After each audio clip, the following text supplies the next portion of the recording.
अस्सलामुअलैकुम नाज़रीन इकराम, मरियम शेख। उम्मीद करती हूँ आप सब खैरियत से होंगे। नाज़रीन इकराम, कौमी असम्बली की पंजाब में असम्बलियों के हवाले से इंतखाबात जो है वो होने जा रहे थे। उस हवाले से समाअत हुई क्योंकि सुप्रीम कोर्ट जो है वो 14 मई की डेट दे चुकी थी इंतखाबात की, लेकिन ताहाल जो है वो आज दोबारा से हायरिंग थी केस की, दोबारा से समाअत हुई, लेकिन समाअत को जनाब 23 मई तक मुलतवी कर दिया गया है। जनाब आपको बताते चलेंगे, सुप्रीम कोर्ट के 14 मई को पंजाब में इंतखाबात के हुक्म के 4 अप्रैल के फैसले के खिलाफ इलेक्शन कमीशन की नज़रसानी की दरख्वास्त पर समाअत का आगाज़ हुआ। 14 मई गुजर गया, ताहम सुप्रीम कोर्ट के हुक्म के मुताबिक पंजाब में आम इंतखाबात ना हो सके। चीफ जस्टिस उमर अता बंदयाल जो हैं उनकी सरबराही में 3 रुकनी खुसूसी बेंच केस की समाअत की। उन्होंने जस्टिस एजाजुल एहसन और जस्टिस मुनीब अख्तर पर ये 3 रुकनी बेंच मुंतखब था। इलेक्शन कमीशन ने 14 मई को इंतखाबात के फैसले पर नजर सानी की दरख्वास्त दायर कर रखी थी। इलेक्शन कमीशन का मौक़िफ़ है कि इंतखाबात की तारीख देने का इख्तियार सुप्रीम कोर्ट को हासिल नहीं। समाअत का आगाज़ हुआ तो chief justice of Pakistan justice Umar Ata Bandial का कहना था कि फरीकैन को नोटिस जारी कर देते हैं, इस केस में सूबों को नोटिस जारी करेंगे। सुप्रीम कोर्ट ने अटॉर्नी जनरल पंजाब और खैबर पख्तूनख्वा के एडवोकेट जनरल्स को नोटिस जारी कर दिए। चीफ जस्टिस का कहना था कि इलेक्शन कमीशन की नज़रसानी दरख्वास्त के काबिल समाअत होने पर दलाइल दें, आप दलाइल में कितना वक्त लेंगे। वकील इलेक्शन कमीशन का कहना था कि मुझे 2 से 3 दिन दरकार होंगे। इसी दौरान PTI के वकील अली जफ़र रोस्टम पर आ गए। इनका कहना था कि आइन का कत्ल किया गया है, मुल्क की आबादी का 10 करोड़ हिस्सा नुमाइंदगी से महरूम है। जनाब चीफ जस्टिस का कहना था कि मुल्क में इंतखाबात का वक्त अभी है। परेशान कुन है कि जिस तरह सियासी ताकत इस्तेमाल हो रही है या इस्तेमाल की जा रही है, बाहर देखें क्या माहौल है। 2 अहम चीज़ें फ़ंड्स और सिक्योरिटी की थी।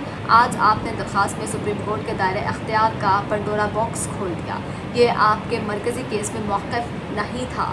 सुप्रीम कोर्ट के दायरे अख्तियार पर किसी और को बात करनी चाहिए। चीफ जस्टिस पाकिस्तान का कहना था कि वफाकी हुकूमत को इन मामलात पर अदालत आना चाहिए था, लेकिन वो नहीं आए।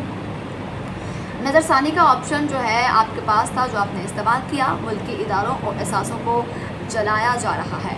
वफाकी हुकूमत बेबस नज़र आती है। बाहर देखें, आपको नज़र आ जाएगा कि मुल्क की हालात क्या हैं। हर तरफ आग लगी हुई है। अल्लाह ताला मुश्किल वक्त में सब्र की तलकीन करता है।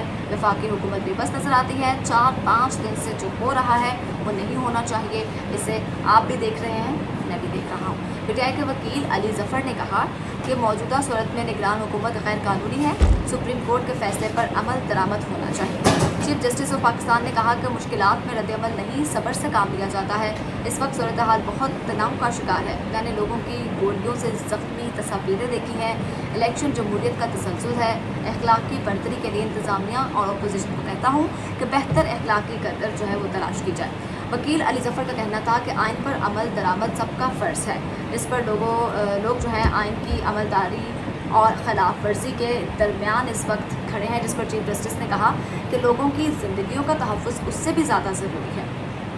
इस माहौल में आइन पर अमल दरामद कैसे करवाया जा सकता है। एक तरफ से भी अखलाकियात की पासदारी की जाती है तो अदालत दूसरी तरफ को इल्ज़ाम देती है। वकील PTI अली जफ़र ने कहा कि अदालत ने मुज़ाकरात का कहा, मेरे मुज़ाकराती टीम के दोनों साथी गिरफ्तार हो गए। अब मुज़ाकरात ख़त्म होकर बात आइन की अमलदारी पर आ चुकी है। चीफ जस्टिस ने सवाल किया कि अटॉर्नी जनरल साहब, आप मुज़ाकरात दोबारा शुरू क्यों नहीं करवाते। इस पर अटॉर्नी जनरल ऑफ पाकिस्तान का कहना था कि मुज़ाकरात बिल्कुल शुरू होने चाहिए। मैं ही वो पहला शख्स था जिसने मुज़ाकरात की बात की। दोनों जानिब सुलझे हुए लोग मौजूद हैं। जबकि चीफ जस्टिस ऑफ पाकिस्तान ने मज़ीद कहा कि अपोजिशन और हुकूमत दोनों तरफ से तनाज़ुर को क्यों बढ़ाया जा रहा है, क्यों मामला इतना खींचा जा रहा है, क्यों बैठ कर बात नहीं की जा रही। लोगों की जानें जा रही हैं, इदारों की तस्लीर हो रही है, तंजीमात को जलाया जा रहा है। अटॉर्नी जनरल ने कहा कि मुज़ाकरात को मज़ीद वक्त मिल जाता तो बेहतर होता। 2 मई को मुज़ाकरात ख़त्म करने की ज़रूरत नहीं थी। चीफ जस्टिस ऑफ पाकिस्तान ने सवाल किया, क्या कुछ होता अचानक के मुज़ाकरात ख़त्म हुए। इस पर वकील अली जफ़र ने कहा कि इंतखाबात की तारीख पर बात नहीं बन रही थी, इसलिए मुज़ाकरात जो हैं वो ख़त्म हुए, क्योंकि दोनों पार्टियाँ जो हैं वो इत्तफ़ाक नहीं कर रही थी। अटॉर्नी जनरल ने कहा कि ऐसे ना करें अली साहब। चीफ जस्टिस ने आपको कहा है कि जो पिछले हफ्ते हुआ वो नहीं होना चाहिए था। वकील अली जफ़र ने कहा कि पिछले हफ्ते नाम की जमहूरी हुकूमत ने साबिक वज़ीर-ए-आज़म को अहाते अदालत से गिरफ्तार किया। अटॉर्नी जनरल का कहना था। क्या आप भी देखें कि इसके बाद क्या क्या हुआ। गिरफ्तारी के मामले में को अदालत ने दुरुस्त करार दे दिया।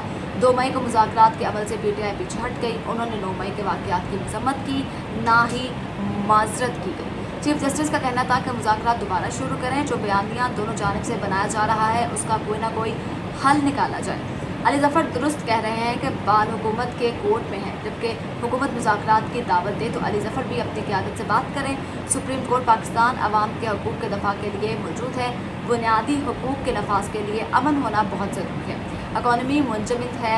कल मोटरवे पर सफ़र किया, वो बिल्कुल खाली थी। लोग बाहर ही नहीं निकल रहे, चुप होकर बैठ गए हैं। बाहर शदीद परेशान और पुरतशद्दुद माहौल है। बदतरीन तो हैं दुश्मन बने बैठे हैं, एक दूसरों के कंट्रोल करना चाहिए इनको, ख़ुद पर भी अपनी ज़ुबानों पर भी। जबकि चीफ जस्टिस ने मज़ीद कहा कि अटॉर्नी जनरल मुज़ाकराती टीम को बाहर लाएँ, सूरत हाल ख़राब ना हो। सुप्रीम कोर्ट आवाम के बुनियादी हकूक़ के मुहाफ़िज़ है। मुआशरत का पहिया रुक जाए तो ज़्यादा ख़राबी पैदा होगी। जिस तरह के पुरतशद्दुद वाक़यात सुन रहे हैं तशवीशनाक है। आइन 90 दिन में इलेक्शन का कहता है, आपका ख्याल है हम भूल गए हैं। जिस पर अली ज़फ़र साहब आप हाई मॉरल ग्राउंड पर जाएं। अगर तफरीक ज़्यादा मुआशरा होगा तो इंतख़ाबात के नताइज कौन कबूल करेगा। मेरा पैगाम है कि दोनों जानिब से अखलाकियात का आला मेयार कायम किया जाए। कानून पर अमल तभी होगा जब अमन होगा। हुकूमत ने इलेक्शन कमीशन की तरह की बातें की, लेकिन अदालत से रुजू नहीं किया गया। चीफ जस्टिस का कहना था कि आइन में 90 दिन है तो 90 दिन ही रहेंगे। 14 मई का हुक्म हुआ था तो 14 मई पर ही अमल होना चाहिए था। जबकि मेचोर सियासी जमातें हैं अगले हफ्ते इस केस की समाअत करेंगे। समाअत जो है वो 23 मई तक मुलतवी कर दी गई है, जो क्योंकि सुप्रीम कोर्ट की जानिब से कहा गया है कि दोनों टीमें जो हैं वो दोनों जमातें जो हैं वो दोबारा से मुज़ाकरात के लिए इकट्ठी एक टेबल पर बैठें और इसका कोई ना कोई हल निकालें। क्योंकि अगर मुज़ाकरात के ज़रिए हल निकाला जाए तो इसके नताइज जो हैं वो ज़्यादा अच्छे निकलेंगे। क्योंकि बाहर की जो सूरत हाल अगर बात की जाए तो वो बहुत ज़्यादा गमगीन दिखाई दे रहे हैं, गंभीर दिखाई दे रहे हैं, संगीन दिखाई दे रहे हैं। तो अगर इसमें इलेक्शन हो भी जाते हैं तो उसका फ़ैसला भी कभी PTM मुस्तरद करेगी तो कभी PTI मुस्तरद करेगी। अदालत ने सियासी जमातें समेत पंजाब और खैबर पख्तूनख्वा के एडवोकेट जनरल्स को नोटिस जारी करते हुए केस की समाअत आइंदा हफ्ते मंगल यानी कि 23 मई तक मुलतवी कर दी है। सुप्रीम कोर्ट ने 4 अप्रैल को अपने फैसले में हुक्म दिया था कि पंजाब में 14 मई को इंतखाबात शफाफ, गैर जानिबदाराना और कानून के मुताबिक कराए जाएँ, जिसको PTM हुकूमत ने मुस्तरद कर दिया था और इलेक्शन कराने से इनकार कर दिया था। आज जो है वो PTM की जानिब से सुप्रीम कोर्ट के बाहर धरना दिया गया है। जनाब एहतजाज की कॉल दी गई थी मौलाना फजल रहमान की जानिब से। उनके कारकुनान जो है वो आपे से बाहर हो गए हैं, उनको जो है समझ नहीं आ रही क्योंकि रेड जोन में दाखिले पर पाबंदी आयद की गई थी वज़ीर दाखिला की जानिब से क्योंकि सिक्योरिटी खदशात के बायस, लेकिन उनके कारकुनान जो हैं वो रेड जोन में दाखिल हो चुके हैं। क्या अब इनमें भी PTI के शर्तपसंद शामिल हैं? क्या इन कारकुनान को भी अब गोली के ऑर्डर्स हैं? क्योंकि मोहसिन नकवी ने जो है वो गोली के ऑर्डर्स जारी कर दिए हैं कि जो भी बंदा अब सरकारी इमारत में, पुलिस स्टेशन या कहीं पर भी दाखिल होगा तो उसको गोली से मारने के अहकाम जारी कर दिए गए हैं। उम्मीद करती हूँ आपको वीडियो पसंद आई होगी। अगली वीडियो तक के लिए अपने मेज़बान मरियम शेख को दीजिए इजाज़त। अल्लाह के बाद।